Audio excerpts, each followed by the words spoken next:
বাচ্চাদের জন্য অনেক কিছু করতে হয়। আমার বাচ্চারা যদি কোনো সবজি খেতে না চায় তাহলে আমার মন খারাপ হয়ে যায়। আমি বিভিন্ন চেষ্টা চালিয়ে যাই যতক্ষণ পর্যন্ত তারা না খায়। আমার বাচ্চারা এই সবজিটা খায় না। তাই তাদের খাওয়ানোর জন্য আমার কত কিছু করতে হয়। আসসালামু আলাইকুম। আজ আমি আপনাদের সাথে শেয়ার করব মিষ্টি কুমড়ার কাটলেট। এই কাটলেট তৈরি করার জন্য আমি এক চিল কুমড়া নিয়েছি। কুমড়া ছিলে ধুয়ে পরিষ্কার করে নেব। এখন একটা গ্রেটারের সাহায্যে গ্রেট করে নিব। গ্রেট করে ভালো করে হাত দিয়ে চেপে চেপে কুমড়ার অতিরিক্ত পানিটা ফেলে দিব।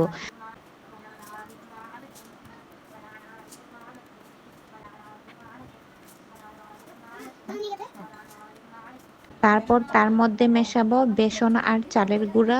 আমি একসাথে মিশিয়ে নিয়েছি। তা দিয়ে দিব। দিব মরিচের গুঁড়া, জিরার গুঁড়া, চিকেন পাউডার, সাদা গোলমরিচের গুঁড়া আর দিব পেঁয়াজ কুচি।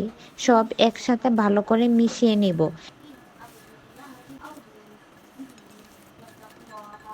এখন প্যানে তেল দিয়ে দিব।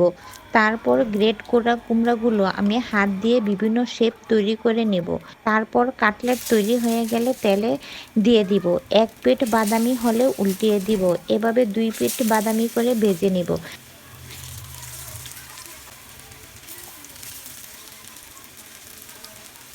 তৈরি হয়ে গেল আমার মিষ্টি কুমড়ার কাটলেট। যখন আমি আমার বাচ্চাদের এভাবে তৈরি করে দেই তখন তারা সস দিয়ে খুশি হয়ে খেয়ে নেয়। আপনারাও এই রেসিপিটা দেখে একবার তৈরি করে দেখুন। বাসার ছোট বড় সবাই অনেক পছন্দ করে খাবে।